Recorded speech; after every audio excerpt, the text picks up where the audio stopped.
Сәлем, сіздермен бірге Жансая драма. Мен бүгінгі шығарылымда филиппиндік 2015 жылғы «Прекрасная катастрофа» атты фильмді сіздерге қысқаша баяндайтын боламын. Видео басталмас бұрын каналға қолдау білдіріп, тіркеліп кетуді ұмытпаңыздар. Фильмнің басында бір жігіт Джеки деген қызды кешке қарай көліктер жарысына қатысатын жерден көріп, сұлулығына таңғалып қалады. Қыз мұнда көңіл көтеру үшін келген болатын.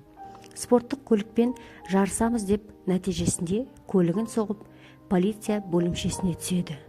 Осы кезде бөлімшеге қыздың анасы келеді. Менің қызым қайда? Менің қызымды босат деп әкесіне айқайлайды. Ал әкесі болса, жоқ, босатпаймын, өзінің қателігін түсінсін дейді. Ал анасы болса, онда өзім босатамын, сосын қызым менімен бірге тұратын болады дейді. Әкесі жоқ, менімен бірге тұрады. Өз-өзіне жауап бере алмайтын қызды қалай шетелге жібересің деп екеуі айқайласып жатады. Әкесі мен анасы қыздың бала кезінде ажырасып кеткен екен. Сонымен қызды бөлімшеден шығарып, анасына баратын болып шешеді. Ертесіне анасы алып кететін күні қыз киімдерін жинап, анасымен баратын сыңай танытып, қашып кетпек болып еді. Онымен онысынан түк шықпады. Алып кетуге ағасы келіп қалды. Сонымен қыз көлікте келе жатып, өзімен сөйлескісі келген ағасына: «Я, сен керемет ұлсың. Сол үшін анам әкеммен ажырасқанда тек сені ғана алып кеткен» деп өзінің ренішін білдірді. Сосын: «Көлікті тоқтатшы, сыртқа шығып келуім керек» дейді. Көліктен шыққаннан кейін қыз қашып кетпек болады. Жолдан өтіп бір топ адамдардың арасында телефонмен сөйлесіп келе жатқанда қолындағы телефон бір ұры жұлып алып кетеді. Оны қызға ұзақ қарап тұрған жігіт көріп қалып, ұрының артынан жүгіре жөнеледі. Ұрыны ұстап, қызға телефонын қайтарады. Ал қыз болса: «Әкел менің телефонымды» деп рахмет айтпастан телефонын жігіттің қолынан жұлып алады. Содан соң қыз жігітке барып: «Жақын маңда автовокзал бар ма? Майамиге жетіп алуым керек» дейді. Ал жігіт болса: «Мен жеткізіп салам» деп қызды көлігіне отырғызып алады. Сосын жігіт өзін таныстырады: «Менің есімім Кико» дейді. Қыз: «Жақындап қалдық па?» деген кезде: «Я, жақындап қалдық» дейді. Осы кезде қыз: «Сен неге мені қонақ үйге әкеле жатырсың?» деп көлік тоқтағаннан кейін жүгіріп қаша жөнеледі. Ал жігіт болса қызды артынан қуып жетіп, көтеріп алып қонақ үйге кіргізеді. Айқайлап қыз көнбей жатқанда есіктен анасы кіріп келеді. «Джеки, не болды?» деп. Сосын анасы Кикоға рахмет айтады қызын жеткізіп салғанда. Анасы Кикоға тапсырып қойған екен, қызының қашып кететінін біліп. Содан соң жігітті таныстырады қызымен. «Бұл әкімнің баласы» деп. «Топтың координаторы» дейді. «Ертең сені ауылға алып барады» дейді. Анасы қызын арнайы топпен бірге ауылдарға көмектесуге алдыртқан екен. Джеки қонақ үйде бөлмесінде отырған кезде Кико келіп қыздың сөмкелерін әкеліп береді. Осы кезде қыздың ойына бір жоспар келіп, соны іске асырады. Жігітке жақындап, қырындаған болып төсекке жатқызып, қолын байлайды. Артынан көзін жауып тастайды. Ал жігіт болса: «Джеки, асығыстық емес пе?» десе де жігітке ұнап жатады бұның барлығы. «Джеки, бұл мен үшін бірінші рет» деп жігіт қызға ағынан жарып жатқан кезде қыз жігіттің қалтасынан көліктің кілтін алып, жайменен бөлмеден шығып, көлікпен қашып кетеді. Біраздан соң көлікте жалғыз емес екенін біледі. Көліктің артқы жағынан кішкене бала шығып: «Жайда өлуге асықпаймын» дейді. Және «Бұл менің ағамның көлігі, сен кімсің, ұрымысың?» деп айқайлап жөнеледі. Көлікті тоқтатып «Шық» деп қыз шығарып жіберген кезде бала жылай бастайды. Сосын Джеки оны жұбатып жатқанда басқа көлікпен Кико да осы жерге жетеді. Інісінің құлағын жауып: «Сен мені өзіңе арбадың, маған тистің, денеңді ұстадың, енді мен үшін сен жауаптысың» деп өзіне сөйлемекші болған қыздың сөзін тыңдамай көлікке отырғызып кетіп қалады. Ал мына жерде Кико казинода құмар ойын ойнап, бөлімшеге қамалған анасын кепіл ақша төлеп шығарып алып жатып, анасына енді бұндай іспен айналыспашы деп өтінеді. Содан соң Кико Джекиді әкімнің үйінде болып жатқан кешке алып келеді. Қыз үйге кіріп: «Үйің әдемі екен» деген кезде Кико: «Бұл менің үйім емес» дейді. Әкімнің әйелін көрсетіп: «Анау сенің анаң ба?» деп сұраған кезде: «Жоқ, менің анам басқа» деп жауап береді.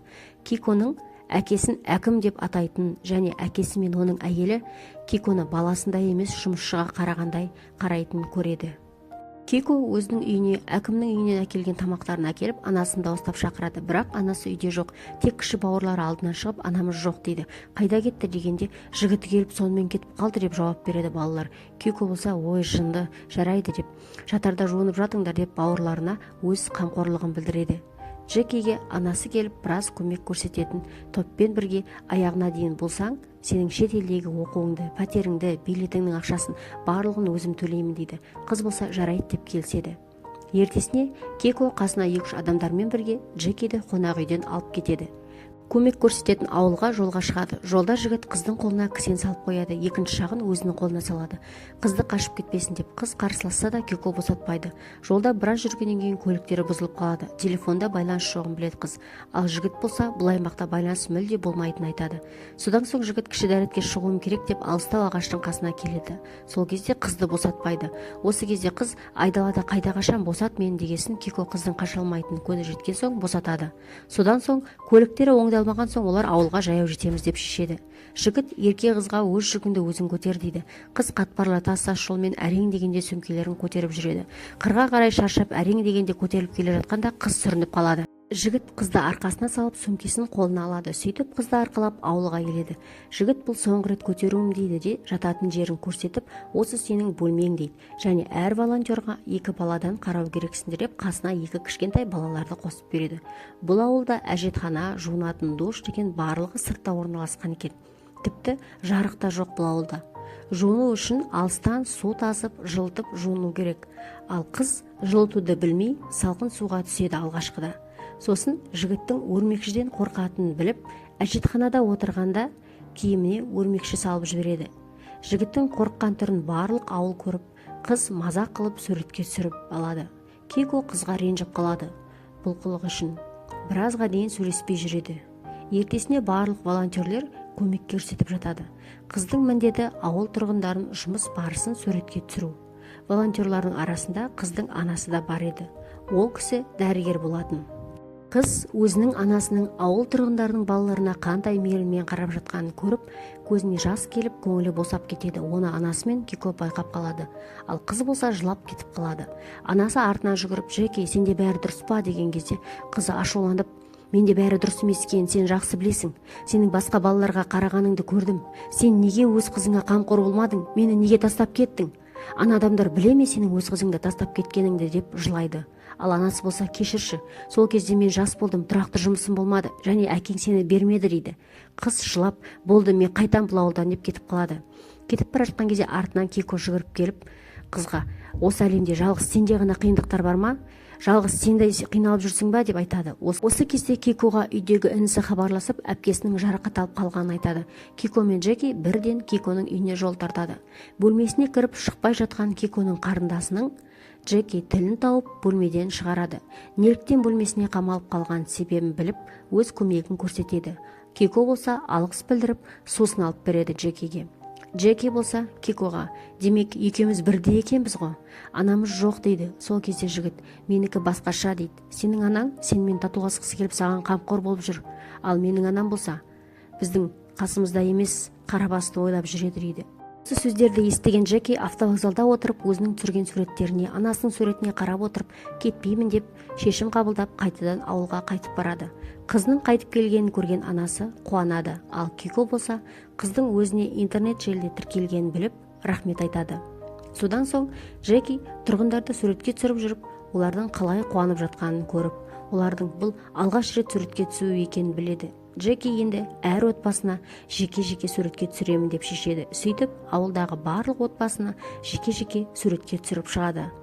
Олар болса, өздерінің суретке түсіп жатқанына қатты қуанады. Джеки, бұл жандар ең бай адамдар. Өйткені олардың отбасылары бүтін, барлығы қастарында дейді.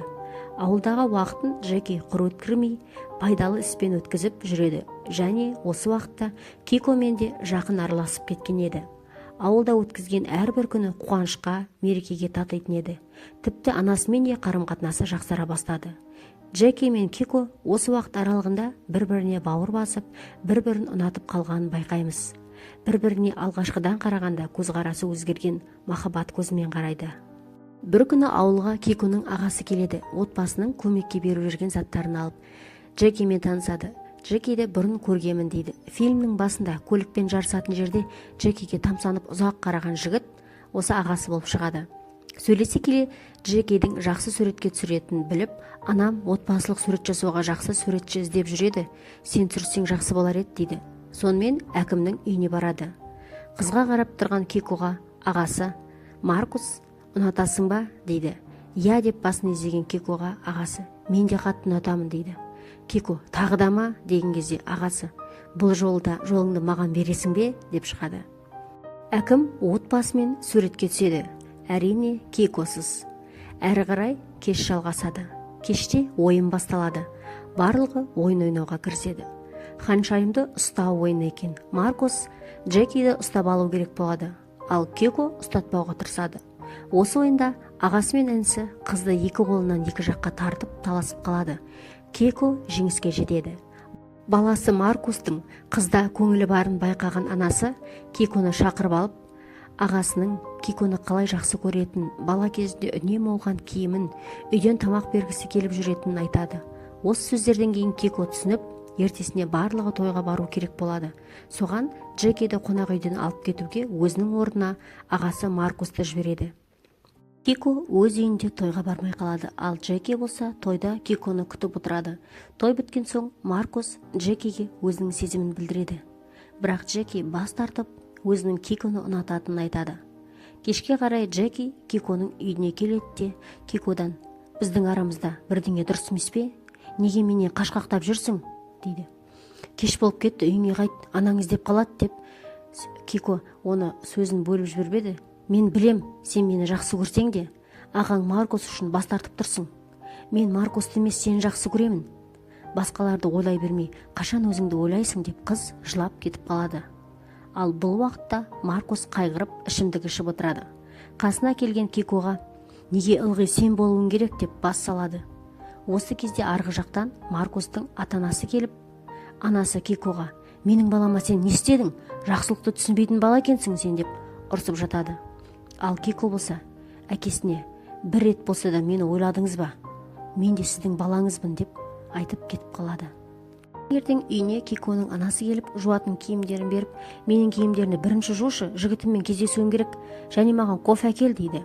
Баласын қасына келсе, жылап тұрғанын байқап: "Не болды?" деген кезде Кейко анасына жылаған көзімен қарап: "Жақсы ұл, қамқор аға болудан шаршадым. Маған да ана керек" дейді. Ал Джеки болса осы уақытта ауыл тұрғындарына отбасылық суреттерін шығарып, апарып беріп, барлығымен қоштасып жатады. Ал әкесі Кейкодан кешірім сұрап, ағасы да өзінің қателігін түсініп, Джекиді қимай отырған ауыл балаларының қасында отырған Кейкоға келіп, киім салынған пакет беріп: "Отыра бермей кейін, сен кездесуге барасың" деп інісінің өзінің көлігімен Джекиге кездесуге әкеле жатады. Джекиге жете алмай келе жатқан Кейко жолда Джекиге хабарласып, өзіне келе жатқанын айтады. Сөйтіп екеуі көліктен түсіп қалады. Көп адамдардың арасынан бір-бірін іздей бастайды. Екеуі телефонмен сөйлесіп, бір-бірін таба алмай тұрған кезде Кейконың телефонын бір ұры жармаса кетеді. Ал Кейко болса телефонымды қайтар деп артынан қуып, жетіп алып, телефон тартып алады. Мына жақта қыз жүгіріп келе жатып, жігітке жете алмайды. Екеуі әрең дегенде бір-біріне жетеді. Осы кезде қыз: "Неге келдің?" деп жігіттен сұрайды. Ал жігіт болса: "Менің сүйіктім болуға дайынсың ба?" дейді. Қыз: "Өзіңе сенімдісің бе? Мені қайтадан жіберіп қоймайсың ба?" деген кезде Кейко болса қыз екеуінің қолына кісен салып: "Сенімдімін, сені ешқашан ешкімге бермеймін, сен мендіксің" деп екеуі осы бастан бірге болады. Достар, осымен қысқаша фильм аяқталды. Сіздерге видео ұнаған болса, каналыма тіркеліп алып, әр видеоға лайк басып отырыңыздар. Және де колокольчикті басып қойсаңыз, жаңа видеоны алғашқылардан бірі болып көресіз. Келесі видеода кездескенше қош сау болыңыздар.